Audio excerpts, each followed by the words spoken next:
വാർത്തകൾ വിശദമായി. Communist party പ്രവർത്തകനും ആലത്തൂർ മുൻ എംഎൽഎ ആർ കൃഷ്ണന്റെ മകനുമായ ദേവദാസ് നിര്യാതനായി. 76 വയസ്സായിരുന്നു. ഹൃദയാഘാതത്തെ തുടർന്ന് കാലത്ത് 9:30 മരണം സംഭവിച്ചത്. പക്ഷാഘാതത്തെ തുടർന്ന് ഇന്നലെ സെപ്റ്റംബർ 28 കാലത്ത് 9:30 മുതൽ പാലക്കാട്ടെ സ്വകാര്യ ആശുപത്രിയിൽ ചികിത്സയിലായിരുന്നു. ഇന്ന് കാലത്ത് 9:30 സംഭവിച്ച ഹൃദയാഘാതമാണ് മരണത്തിന് കാരണമായത്. കമ്മ്യൂണിസ്റ്റ് പാർട്ടിയുടെ ശൈശവദശയിൽ പാർട്ടിക്കായി ഏറെ പ്രവർത്തിച്ച വ്യക്തിത്വമായിരുന്നു ദേവദാസിന്റേത്. CPM ജില്ലാ സെക്രട്ടറി P. ഉണ്ണി, MP മാരായ K. Ismail, MP Rajesh, P. K. Biju, party സംസ്ഥാന കമ്മിറ്റി അംഗം C. T. കൃഷ്ണൻ, മുൻ MLA M. നാരായണൻ, മുൻ MP N. N. Krishnadas, party ജില്ലാ ബ്രാഞ്ച് ഏരിയ കമ്മിറ്റി നേതാക്കൾ, പ്രവർത്തകർ, പഞ്ചായത്ത് ബ്ലോക്ക് ജനപ്രതിനിധികൾ, വിവിധ തൊഴിലാളി സംഘടനാ നേതാക്കൾ, വിവിധ രാഷ്ട്രീയ പാർട്ടി പ്രവർത്തകർ, പ്രതിനിധികൾ തുടങ്ങിയവർ അന്ത്യോപചാരമർപ്പിക്കാനെത്തിയിരുന്നു. അടിയുറച്ച കമ്മ്യൂണിസ്റ്റുകാരനായിരുന്നു അന്തരിച്ച ദേവദാസ്. പാർട്ടിയിൽ കുടുംബാധിപത്യം എന്ന വിമർശനം ഒഴിവാക്കാൻ അടുത്ത കാലത്ത് പാർട്ടി അംഗത്വം പുതുക്കുന്നതിൽ നിന്ന് പോലും അദ്ദേഹം വിട്ടുനിന്നു. പാർട്ടിയിലേക്ക് പുതുമുഖങ്ങൾ കടന്നുവരട്ടെ എന്ന നിലപാടുകാരനുമായിരുന്നു അദ്ദേഹം. ആലത്തൂരിനെ ചോപ്പണിയിക്കാൻ കഠിനാധ്വാനം നടത്തിയ, ആലത്തൂരിനെ നിരവധി വർഷങ്ങൾ നിയമസഭയിൽ പ്രതിനിധീകരിച്ച ആർ കൃഷ്ണന്റെ മകനായിരുന്നു ദേവദാസ്. അച്ഛന്റെ കമ്മ്യൂണിസ്റ്റ് പാരമ്പര്യം ഒട്ടും കുറയാതെ ദേവദാസിലും നിറഞ്ഞുനിന്നു. ചെറുപ്പത്തിൽ തന്നെ കല, നാടകം തുടങ്ങിയ മാധ്യമങ്ങളിലൂടെ പാർട്ടിക്കായി പ്രവർത്തനം തുടങ്ങി. കർഷക സംഘത്തിന്റെ സജീവ പ്രവർത്തകനായിരുന്നു അദ്ദേഹം. 1979 പഞ്ചായത്ത് തിരഞ്ഞെടുപ്പിൽ മത്സരിച്ചപ്പോൾ 90% വോട്ടുകൾ നേടി ചരിത്രം സൃഷ്ടിച്ചു. ഇത് ആലത്തൂരിന്റെ ചരിത്രത്തിൽ ഇന്നും മായാത്ത ചരിത്രമായി അവശേഷിക്കുകയും ചെയ്യുന്നു. എന്നാൽ പിന്നീട് കർഷകനായും കമ്മ്യൂണിസ്റ്റുകാരനായും ദേവദാസ് ഒതുങ്ങി. സഹകരണ ബാങ്ക് ഡയറക്ടറായും പ്രവർത്തിച്ചിട്ടുണ്ട്. ഭാനുമതിയാണ് ഭാര്യ.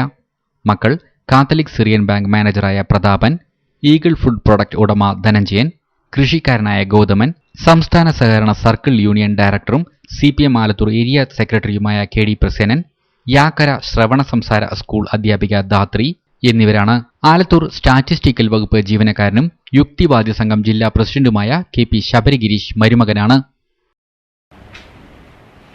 തന്റെ മരണശേഷം കണ്ണുകൾ ദാനം ചെയ്യണമെന്നും മൃതദേഹം മെഡിക്കൽ കോളേജ് വിദ്യാർത്ഥികൾക്ക് പഠിക്കാനായി വിട്ടുനൽകണമെന്നുമുള്ള ഉടമ്പടിയിൽ 3 വർഷങ്ങൾക്ക് മുമ്പേ ദേവദാസ് ഒപ്പിട്ട് കഴിഞ്ഞിരുന്നു. ഇതനുസരിച്ച് കാലത്ത് 10 മണിയോടെ ആലത്തൂരിലെ ക്രസന്റ് ആശുപത്രിയിലെത്തിച്ച ദേവദാസിന്റെ മൃതദേഹത്തിൽ നിന്ന് കണ്ണുകൾ നീക്കം ചെയ്തു. ഇനി ഈ മിഴികൾ 2 അന്തർക്ക് ജീവിതത്തിന്റെ നിറങ്ങൾ സമ്മാനിക്കും. മൃതദേഹം ഏറ്റെടുക്കാൻ 30 കാലത്ത് 10 തൃശൂർ മെഡിക്കൽ കോളേജിൽ നിന്ന് അധികാരികളെത്തും. CPM ജില്ലാ സെക്രട്ടറി P. ഉണ്ണി മൃതദേഹം മെഡിക്കൽ കോളേജ് അധികൃതർക്ക് വിട്ടുനൽകും. തന്റെ ഈ തീരുമാനത്തിലൂടെ ഒരു കമ്മ്യൂണിസ്റ്റുകാരൻ എന്ന ഉറപ്പിച്ചു പറഞ്ഞാണ് ദേവദാസ് സമൂഹത്തോട് വിട പറയുന്നത്. കമ്മ്യൂണിസ്റ്റ് പ്രവർത്തകനും കർഷകനുമായിരുന്ന ദേവദാസിന്റെ ശരീരം ഇനി മെഡിക്കൽ കോളേജിലെ വിദ്യാർത്ഥികൾക്ക് പഠിക്കാനുള്ള സഹായിയാവും.